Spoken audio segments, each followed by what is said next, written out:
تو دنیا میں تیری تعریف ہوئی ہے. اتنے بڑے بڑے اشتہار تیرے نام کے نہیں چھپتے تھے جس کے آگے پیچھے اتنی لمبی لمبی دمیں لگی ہوئی ہوتی تھی. تو تجھے دنیا میں اجر مل چکا ہے, اس کو بھی اوندا منہ کر کے دوزخ. تو ریاکاری کے ساتھ اعمال ایکسیپٹیبل نہیں ہے. اَيَحْسَبُ أَن لَّمْ يَرَهُ أَحَدٌ, کیا اس نے یہ خیال کیا کہ اسے کوئی دیکھ نہیں رہا؟ أَلَمْ نَجْعَل لَّهُ عَيْنَيْنِ, کیا ہم نے ان کے لیے دو آنکھیں نہیں بنائی؟ اب یہ اللہ تعالیٰ انسانوں کو مخاطب کر رہا ہے کہ جو میں نے تمہیں نعمتیں دی ہیں ان پر غور و تفکر کرو, اور پھر اس کا تقاضا کیا ہے وہ بھی آگے بیان ہوگا.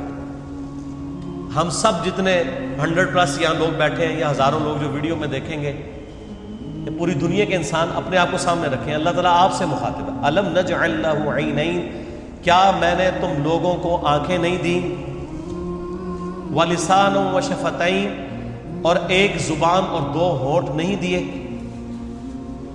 اس کے اندر قیامت مضمر ہے میرے بھائی. یہ زبان اور ہونٹ نہ ہو تو بچہ بڑا ہی نہیں ہو سکتا.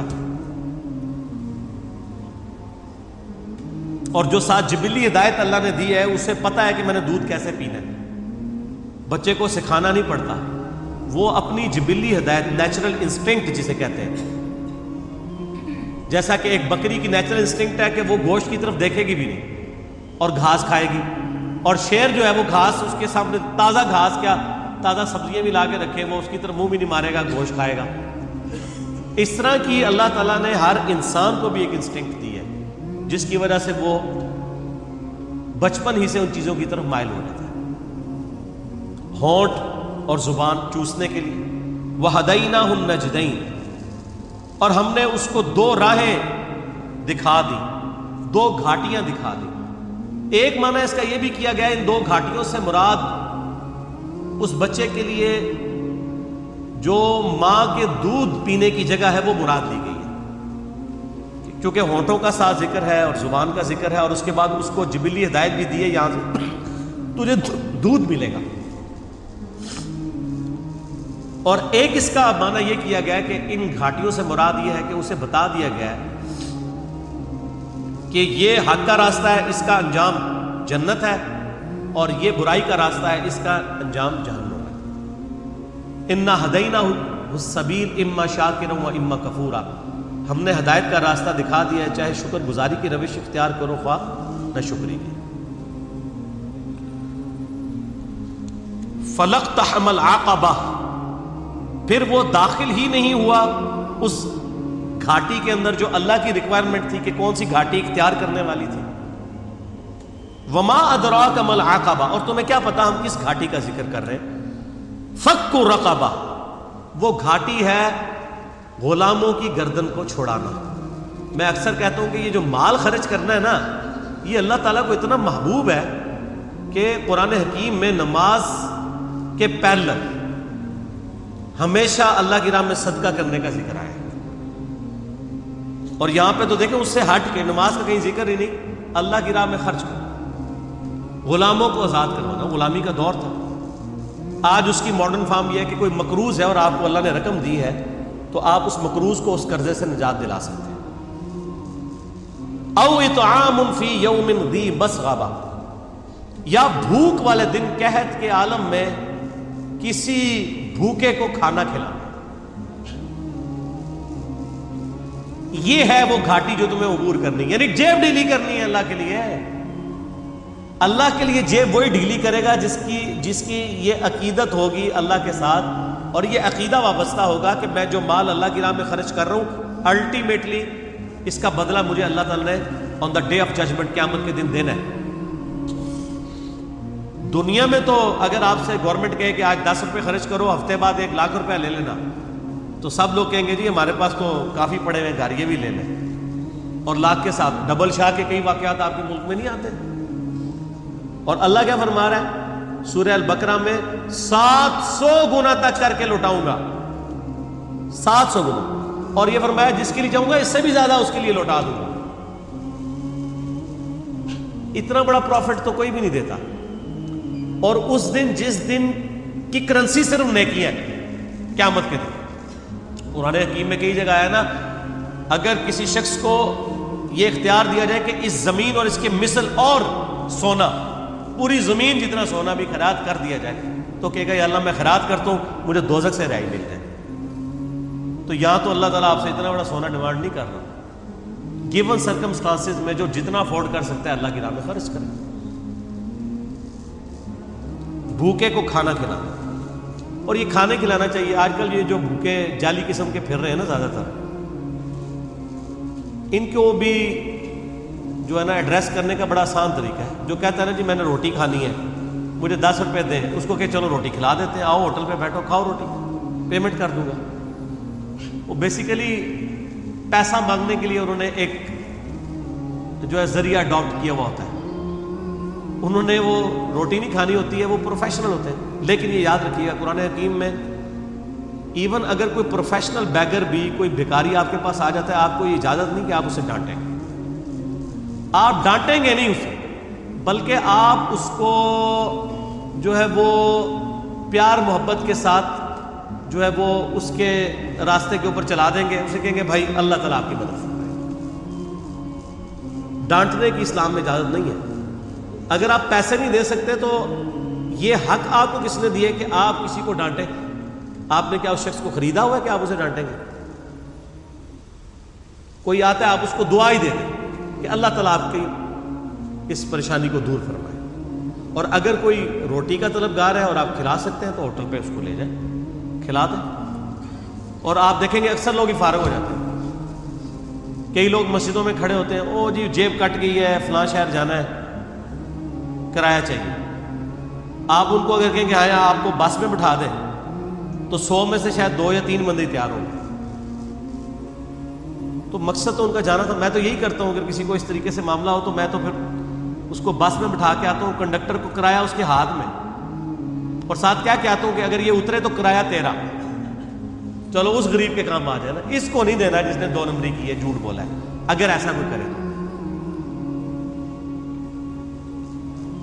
یتیمن ذا مقربہ, یا یتیم جو کہ رشتہ دار بھی ہو اسے کھانا کھلایا جائے.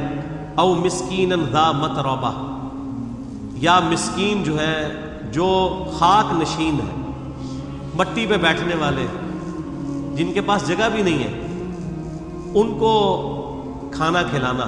یہ اللہ تعالیٰ کے حضور نیکیوں میں سے ایک نیکی ہے. ثم كان من الذين آمنوا وتواصوا بالصبر وتواصوا بالمرحمہ, پھر اس کے بعد ایمان والوں سے جو ایک دوسرے کو نصیحت کرتے ہیں صبر کی, اور ایک دوسرے کو رحمت کی نصیحت کرتے رہتے ہیں.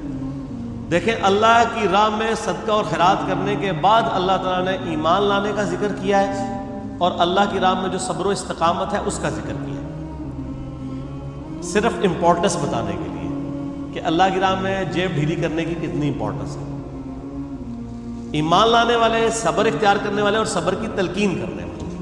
یہ تو خیر ڈیٹیل آگے سورۃ العصر میں آئے گی نا, جو 4 کامیابی کے لیے شرائط ہے, ان میں آخری 2 شرائط یہی ہیں کہ آپ نے حق بات کی تلقین کرنی ہے اور صبر کی تلقین کرنی ہے.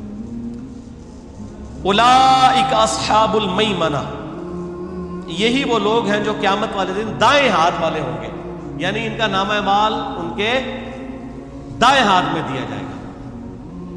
والذین کفروا, وہ جو انکار کرنے والے ہیں, ناشکری کرنے والے ہیں, بآیاتنا, ہماری آیات کی, ہم اصحاب المشأمہ, وہ لوگ ہوں گے بائیں ہاتھ والے. علیہم نار مؤصدہ, ان پر قیامت کے دن آگ چھا رہی ہوگی. والعیاذ باللہ تعالی, اللہم اجرنا من النار, آمین. یہ قرآن کا اسلوب ہے کہ جب بھی اہل ایمان کا ذکر ہوتا ہے نا تو ساتھ ہی ساتھ فاسقین کا اور اہل جہنم کا بھی ذکر ہوتا ہے. اہل جنت کا ذکر ہوتا ہے تو اہل جہنم کا بھی ذکر ساتھ میں ہوتا ہے, کیونکہ دونوں چیزیں پیرلل میں ہیں. صرف یہ نہیں ہے کہ میٹھی نیند آپ کو سلا دیا جائے, تصویر کا دوسرا رخ بھی دکھایا جاتا ہے کہ بھائی بڑے معاملات سخت